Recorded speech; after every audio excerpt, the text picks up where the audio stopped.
Saudações dermatológicas. Meu nome é Tiago Gondim, eu sou médico dermatologista, sou coordenador das pós-graduações do CBMS em dermatologia. Bom, hoje daremos continuidade ao nosso curso de hanseníase e leishmaniose, o nosso curso CBMS. E estamos na nossa 8ª aula. Hoje nós faremos uma revisão baseado em um documento de julho de 2022. Esse documento, que é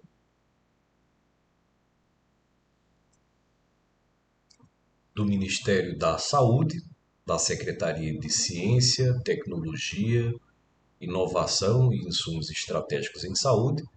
É possível que tenha havido modificação nos termos da Secretaria, pela mudança de governo federal, mas é a portaria SC-TIE-MS,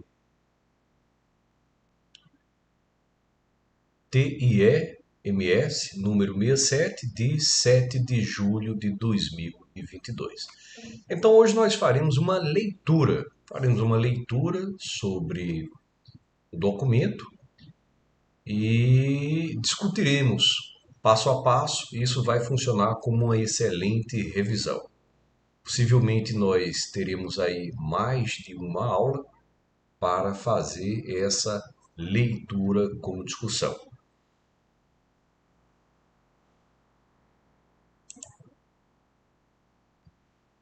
Então vamos à leitura do documento.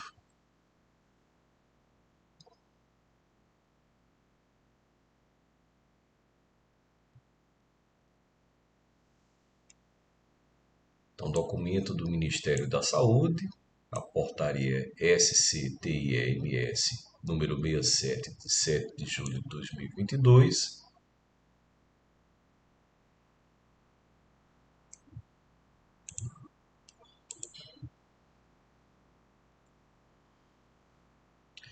Que diz o seguinte: torna pública a decisão de aprovar no âmbito do Sistema Único de Saúde, o SUS,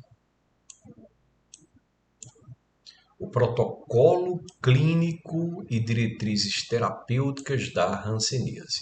Então vejam que é um documento de suma importância ao diagnóstico e ao tratamento da hanseníase. Então, a Secretaria de Ciência, Tecnologia, Inovação e Insumos Estratégicos em Saúde, do Ministério da Saúde, no uso de suas atribuições legais e com base nos termos dos artigos 20, 22 e 23 do Decreto número 7.646, de 21 de dezembro de 2011, resolve: artigo 1. Fica aprovado no âmbito do Sistema Único de Saúde o protocolo clínico de diretrizes clínico e diretrizes terapêuticas da hanseníase. Artigo 2.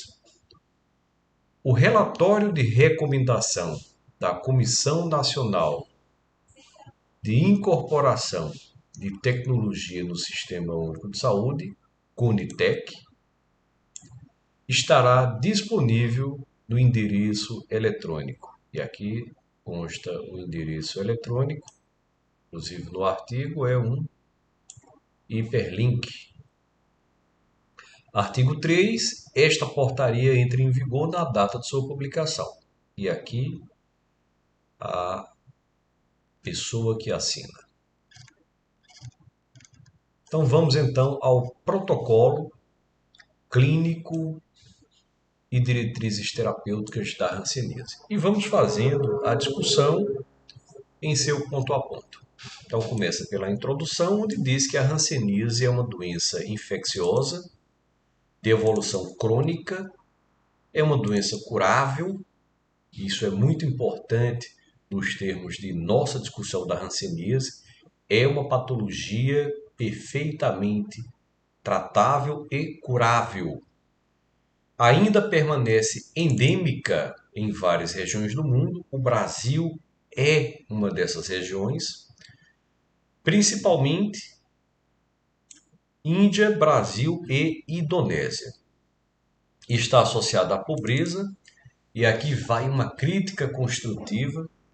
Possivelmente nós não tivemos ainda um avanço mais significativo do que o que nós já tivemos, e estou dizendo que nós já tivemos grandes avanços em relação à hanseníase, mas nós não tivemos possivelmente uma cura da hanseníase até hoje, exatamente porque é uma doença que atinge pobres. É uma doença que, em não atingindo, em sua maioria, pessoas de um alto poder aquisitivo, deixam patente uma certa desorientação de grupos de pesquisa, de empresas de produção de medicamentos, de produção de vacinas, deixam essas empresas afastadas da possibilidade de um interesse maior para a cura, para desenvolver um tratamento que seja mais rápido, mais acessível e que a hanseníase possa ser bloqueada de uma forma muito mais importante, de uma forma muito mais abrangente do que a que a gente tem hoje. E já temos muito hoje. Lembrando que a hanseníase, embora esteja muito mais relacionada à pobreza, ela é uma doença que escolhe os seus doentes. É uma doença que tem um potencial hereditário e imunológico de grande importância. Então, ela está associada à pobreza e ao acesso precário à moradia. A gente sabe que quanto mais existe confinamento, quanto mais existe aproximação, produzindo um contato íntimo e prolongado das pessoas, maior é o risco da transmissão aos pacientes susceptíveis, ou seja, aos pacientes que, em sua maioria, vão recepcionar e vão contrair a doença hansênica. Então, como a pobreza ela vai impulsionar o contágio, ela vai impulsionar a doença através de moradias precárias, de alimentação precária, de cuidados à saúde que deixam a desejar e, claro, educação. Com educação se previne. No Brasil, ainda é considerada um importante desafio em saúde pública. Durante a pandemia do coronavírus, nós tivemos um pior momento para a hanseníase. Então, o diagnóstico cai, não que os casos tenham caído, mas porque as pessoas passaram a se preocupar muito mais com a pandemia e deixaram a hanseníase de mão, em grande monta. Então, ainda é um desafio em saúde pública, é considerada como uma das doenças mais antigas da humanidade. Sugere-se que a hanseníase teve origem como doença humana na África Ocidental há cerca de 100 mil anos, espalhando-se pelo mundo por meio de pessoas que migravam em rotas comerciais e também por meio do colonialismo. Então, a hanseníase é inclusive citada em textos bíblicos, onde na realidade não temos a certeza se aquela lepra como anteriormente era designada, é a mesma doença rancênica que temos hoje. Não temos essa certeza histórica, mas temos sim um direcionamento de que possa ter sido e já vem sendo há centenas de anos divulgada em dados históricos. Então é causada pelo Mycobacterium leprae, que é um bacilo álcool ácido resistente. E aí nós vamos nos remeter à questão da pigmentação obtida após a coloração e descoloração na avaliação da baciloscopia. Então, é um bacilo álcool ácido resistente, já que fazemos a inclusão nessa forma de corar de momentos com álcool, incluímos o álcool para fazer a lavagem e essas bactérias elas terminam por reter a pigmentação vermelha. Isso a gente fez uma discussão interessante na histopatologia e na baciloscopia, explicando o que significa o bacilo ser álcool-ácido resistente e a sua relação com a coloração após o exame de baciloscopia. É uma bactéria de multiplicação muito lenta e não cultivável. Então, isso dificulta por demais processos de pesquisa com a bactéria, processos que tensionariam trazer uma forma de desenvolver tratamentos, por exemplo. Então, apesar de inúmeras tentativas realizadas desde a sua descoberta até o momento atual, não se consegue cultivar in vitro, né? Os cultivos acontecem em tecidos vivos. Esse fato dificulta o desenvolvimento de estudos que possam ampliar o conhecimento científico sobre a composição, metabolismo e genética do bacilo. Embora uma segunda espécie de micobactéria tenha sido mais recentemente reconhecida como agente etiológico da hanseníase, o Mycobacterium lepromatosis, os estudos ainda são escassos com relação à possível variabilidade clínica e à sua distribuição geográfica, sendo necessárias investigações adicionais que tragam informações sobre a real proporção desse patógeno entre os casos de hanseníase no Brasil. Então, até se prove em contrário, o Mycobacterium leprae é o agente causador da hanseníase no Brasil. É o agente que tem importância em termos epidemiológicos.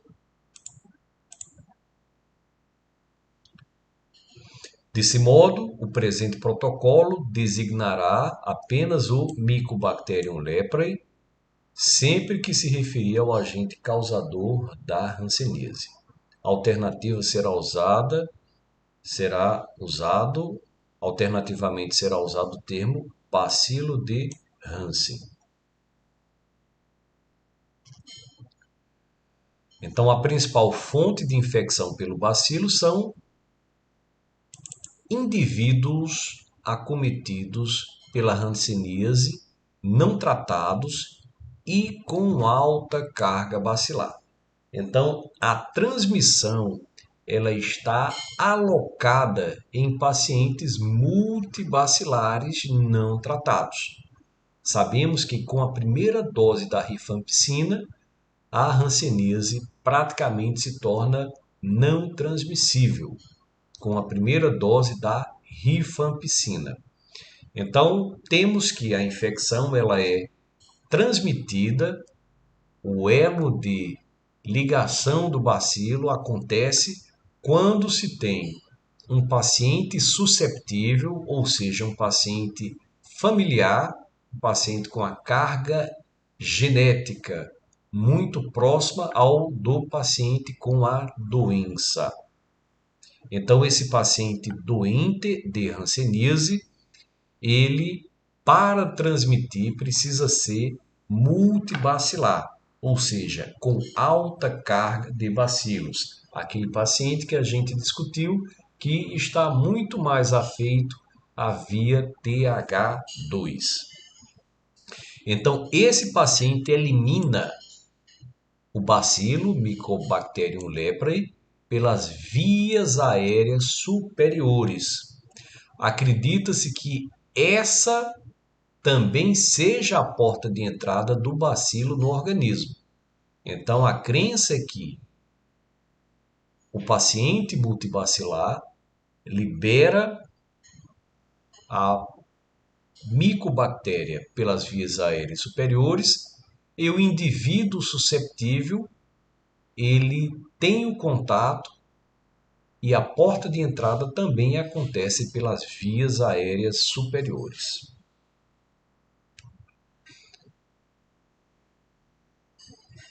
E que a via hematogênica seja o principal mecanismo de disseminação do mesmo para a pele. Então ele entra pela via aérea superior e ele se dissemina a partir da via hematogênica para a pele, para mucosas, para nervos e, na realidade, para todos os tecidos. A transmissão ocorre pelo contato direto pessoa a pessoa. Isso é importante. Então, a questão de fomites, a questão de contaminação de objetos, aqui na hanseníase não tem grande importância. O contato direto é o que é cobrado para a transmissão. E é facilitada pelo convívio de doentes, aqui doentes multibacilares, não tratado com os indivíduos susceptíveis.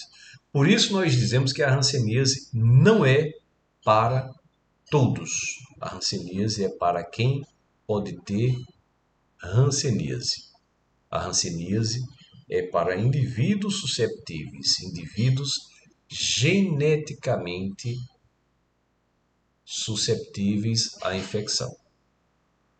Não se conhece precisamente o período de incubação da doença, mas estima-se que dure, em média, período de incubação, 5 anos, havendo relatos de casos em que os sintomas apareceram após 1 ano do contato suspeito e outros em que a incubação demorou até 20 anos ou mais. Então fica realmente difícil de trabalhar uma doença de período de incubação tão vasto. Então, inclusive, o seu diagnóstico termina por ser facilitado pela questão epidemiológica. Mas imaginemos o indivíduo que contrai o bacilo, ele tem a infecção e ele desenvolve a doença ou os sintomas dessa doença 20 anos após. O Mycobacterium leprae afeta primariamente os nervos periféricos e a pele, podendo acometer também mucosa do trato respiratório superior, de onde parte a transmissão, olhos, linfonodos, testículos e órgãos internos, de acordo com o grau de resistência imune do indivíduo infectado. E aí, lembrar que nós fizemos uma discussão sobre as formas de reagir, TH1 e TH2, TH17 principalmente. Então, fizemos uma discussão mostrando como os indivíduos se defendem da infecção pelo Mycobacterium leprae. A doença cursa com neuropatia em graus variados, podendo causar incapacidades físicas e perda funcional. E aqui um dos grandes problemas são as sequelas providenciadas pela hanseníase. Sequelas oftalmológicas e sequelas dos músculos dos membros superiores e dos membros inferiores, principalmente pés e mãos. Então, especialmente nas mãos, nos pés e nos olhos, que podem ser muito grave em casos com diagnóstico tardio. Então, nós temos que lutar, no caso da hanseníase, para que o diagnóstico ele seja um diagnóstico rápido, para que as sequelas da hanseníase possam ser afastadas, possam ser rechaçadas. Além do tratamento tardio, o sexo masculino, altas cargas bacilares e o desenvolvimento de reações rancênicas são fatores de risco para o desenvolvimento de incapacidades físicas em indivíduos acometidos pela hanseníase. Então, lembrar também da nossa discussão realizada sobre as reações rancênicas, reações tipo 1, reações tipo 2. Então, aqui os autores do documento, eles relembram a partir de avaliação da base científica sobre a hanseníase, que essas sequelas elas estão mais relacionadas ao diagnóstico tardio, que providencia um tratamento tardio, tratamos quando diagnosticamos, o sexo masculino, os pacientes multibacilares e o desenvolvimento das reações rancênicas. Então, são fatores de risco para o desenvolvimento dessas incapacidades físicas em indivíduos acometidos pela hanseníase. Então, o diagnóstico precoce é essencial para o tratamento precoce. Então, o diagnóstico precoce, o tratamento oportuno precoce da hanseníase são dificultados pelo estigma e discriminação associados ao medo e à falta de conhecimento sobre a doença. Ainda hoje, nós contamos com um preconceito em relação à patologia.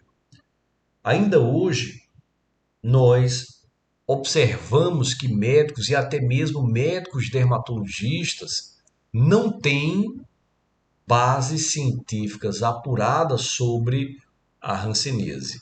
E isso gera preconceito. A população em geral desconhece a doença. Houve uma mudança, inclusive, do seu nome de lepra para hanseníase para o afastamento da discriminação e dos estigmas ligados à doença, os estigmas ligados aos leprosos da Bíblia, os estigmas relacionados aos leprosários que afastavam as pessoas do convívio social. Então, esse estigma e a discriminação estão associados ao medo e à falta de conhecimento. E o medo é gerado pela falta de conhecimento. Vamos relembrar o medo que foi gerado pela pandemia de Covid-19, pela falta de conhecimento. Um medo exagerado que foi impulsionado pela mídia mundial e que veio a atrapalhar o tratamento precoce também no caso do Covid. Então, além da qualificação inadequada de grande parte dos profissionais de saúde. Então, qualificação inadequada em relação à hanseníase. O que estamos fazendo aqui, fazendo a leitura deste documento, é melhorando a qualificação dos nossos profissionais de saúde dentro deste curso CBMS em hanseníase e leishmaniose. Então, o estigma e a discriminação geram sofrimento e podem afetar os relacionamentos sociais do doente, o bem-estar mental, a condição socioeconômica e a qualidade de vida. Além dos indivíduos acometidos pela hanseníase e suas famílias, o estigma e a discriminação também interferem negativamente sobre a qualidade de assistência dos serviços de saúde e sobre a efetividade dos programas de controle de hanseníase. Então, em verdade, falta de conhecimento atrapalha tudo. Falta de conhecimento atrapalha o tratamento, o diagnóstico, a prevenção da hanseníase. E educação, conhecimento ajudam principalmente na principal fase, que é a prevenção da doença. Então, os objetivos primordiais do tratamento da hanseníase são cura. Nós vimos anteriormente que a hanseníase é uma doença 100% curável. Então, os objetivos primordiais do tratamento são a cura. A partir da cura, a evitação das sequelas, a evitação da transmissão. Então, a cura da infecção através de antibiótico terapia, que é chamada, no caso da hanseníase, de poliquimioterapia, e a prevenção de incapacidades físicas por meio de detecção precoce, ou seja, diagnóstico precoce, e tratamento precoce. Então, detecção precoce de casos e do tratamento correto das reações hansênicas, reações essas bastante associadas às incapacidades, né? E do comprometimento da função neurológica. Comprometimento da função neurológica que traz alterações de olhos, de mãos e de pés. Os pacientes com suspeita de hanseníase devem ser avaliados minuciosamente quanto às funções autonômicas, sensitivas e motoras dos nervos periféricos. A presença de incapacidades físicas visíveis no momento do diagnóstico, classificados como incapacidades grau 2, indica detecção tardia. Então vejam que importante. A avaliação já ao diagnóstico de incapacidades físicas já visíveis. As mãos em garra, os pés caídos, o lagoftalmo, eles indicam incapacidades graves, incapacidades de grau 2, e demandam realização de atividades educativas sobre a doença para a população. A capacitação dos profissionais de saúde, a ampliação das atividades de busca ativa de casos e do acesso à comunidade aos serviços de saúde. Então, quando identificamos em uma determinada região incapacidade de grau 2, isso traz imediatamente a necessidade de atividades educativas para a população. Atividades que vão falar sobre o que é, como prevenir, quais os sintomas, qual o tratamento, como as pessoas podem viver melhor, como elas podem paliar a patologia. Paliação das sequelas estabelecidas.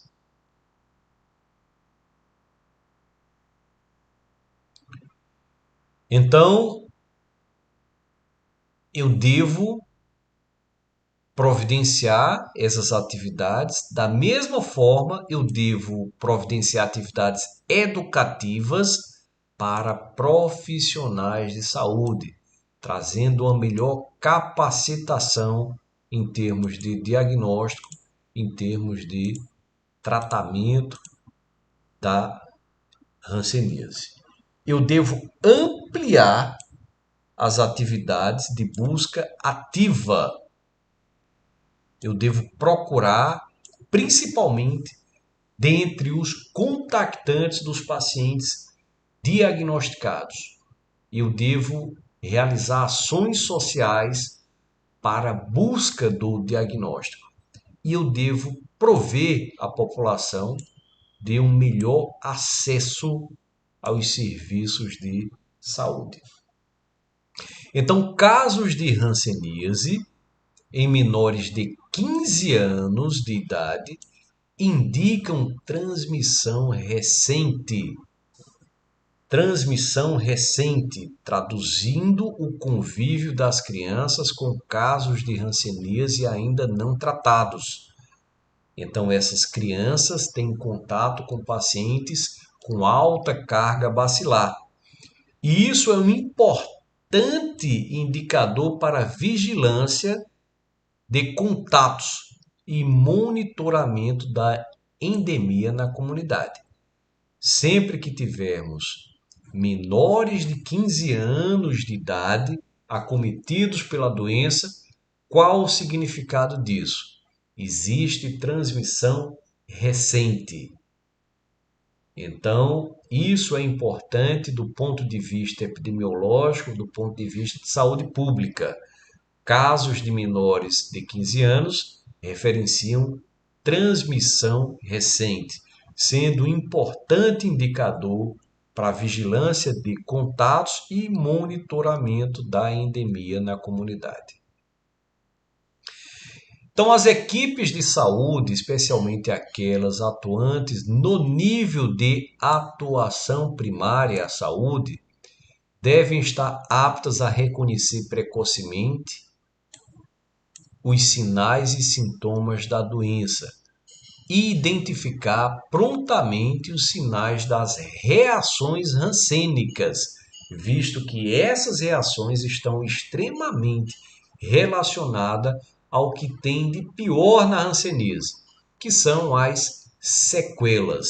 Lembrando que as reações rancênicas elas podem acontecer antes, durante ou após o tratamento. Antes, durante ou após o tratamento.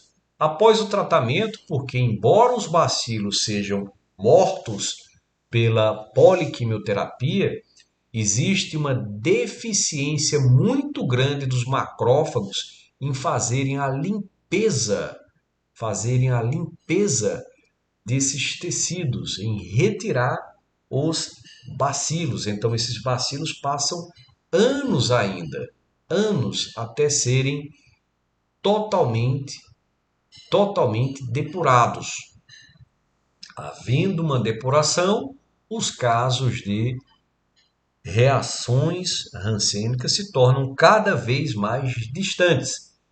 Então, essas equipes da atenção primária à saúde o médico, o dentista, a enfermeira, o agente de saúde e quaisquer outros profissionais da saúde devem estar aptos a identificar sinais e sintomas de forma precoce e reações rancênicas, que podem inclusive estar presentes desde o momento do diagnóstico.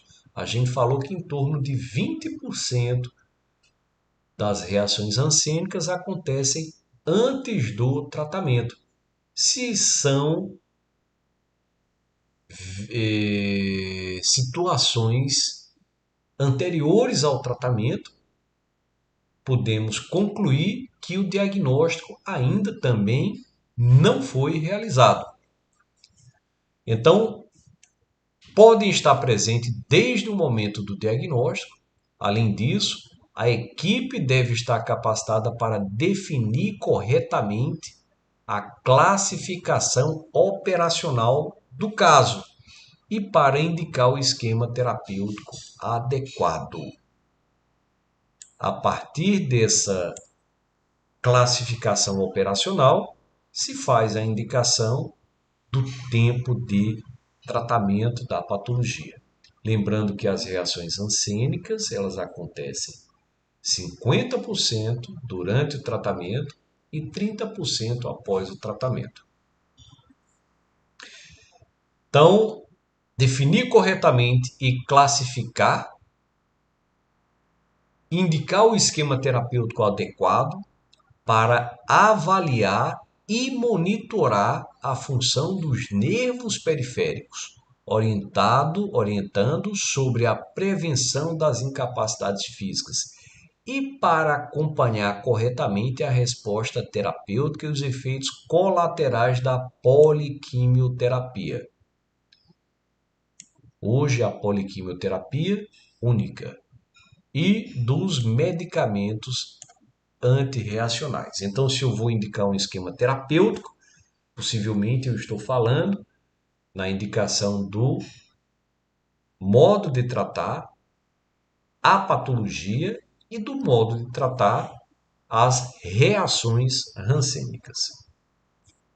Destaca-se a importância da identificação de situações especiais como a vulnerabilidade social, problemas adicionais ligados ao estigma, discriminação e a necessidade de reabilitação física em níveis de maior complexidade. Essas ações são primordiais para a obtenção dos melhores resultados terapêuticos e o seu consequente impacto positivo na diminuição da carga da doença no Brasil. Então, vejam que ainda temos que trabalhar para que o Sistema Único de Saúde ele possa recepcionar essas pessoas com vulnerabilidades sociais, ou seja, aquelas pessoas que têm dificuldade para o acesso aos serviços de saúde, que têm dificuldade para o transporte na cidade, porque isso custa dinheiro, tem dificuldades para a alimentação, sabidamente, quaisquer doenças têm seu tratamento melhorado quando de uma boa nutrição. Os problemas ligados ao estigma, principalmente daqueles pacientes que já têm sequelas e que precisam de reabilitação física. Dessa forma, esse PCDT visa definir os critérios de diagnóstico, os tratamentos farmacológicos e não farmacológicos, a abordagem psicossocial para o enfrentamento ao estigma e discriminação, e a avaliação de contatos, o acompanhamento e monitoramento para pacientes acometidos pela hanseníase e os mecanismos de gestão e controle da endemia no âmbito do Sistema Único de Saúde. Então, tal documento criado pelo Ministério da Saúde. Ele visa definir critérios de diagnóstico, então nós vamos revisar esses critérios diagnósticos, vamos avaliar o tratamento farmacológico e o tratamento ou os tratamentos não farmacológicos, avaliaremos a PQT, avaliaremos as formas de tratar as reações ansênicas, avaliaremos os tratamentos não farmacológicos, tratamentos fisioterápicos, cirúrgicos, psicológicos. Observaremos a abordagem psicossocial para o enfrentamento dessa doença, que é uma doença grave do ponto de vista de estigma. Então, lembrando dos seus aspectos históricos e lembrando de sua envergadura em termos de aparecimento durante a história da humanidade. Teremos condição de discutir a avaliação dos contatos. Então, observaremos a importância do contato íntimo e prolongado, principalmente dos contactantes familiares em ambiente domiciliar.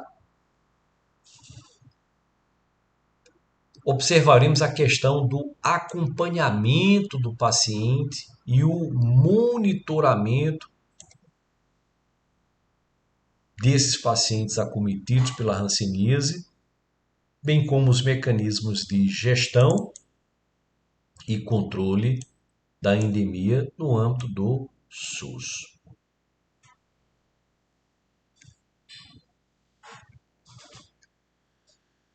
Então, a metodologia foi desenvolvida de acordo com as diretrizes metodológicas estabelecidas pelo próprio Ministério da Saúde e informações complementares sobre sua elaboração estão descritas nos apêndices 1 e 2 do documento.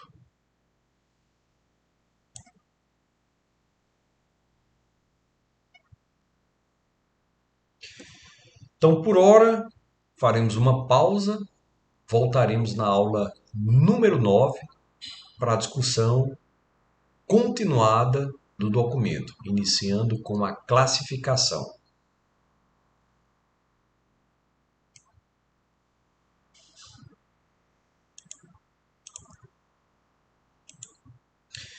Bom, espero que tenham aproveitado essa leitura inicial, mais introdutória sobre a hanseníase, e vamos partir na aula seguinte para os termos de classificação, de diagnóstico, de tratamento, de prevenção. Então agora me despeço e já acessa aí a aula número 9. Saudações dermatológicas, meu nome é Tiago Gondim e eu sou médico dermatologista, coordenador das pós-graduações em dermatologia do Colégio Brasileiro de Medicina e Saúde. Até logo.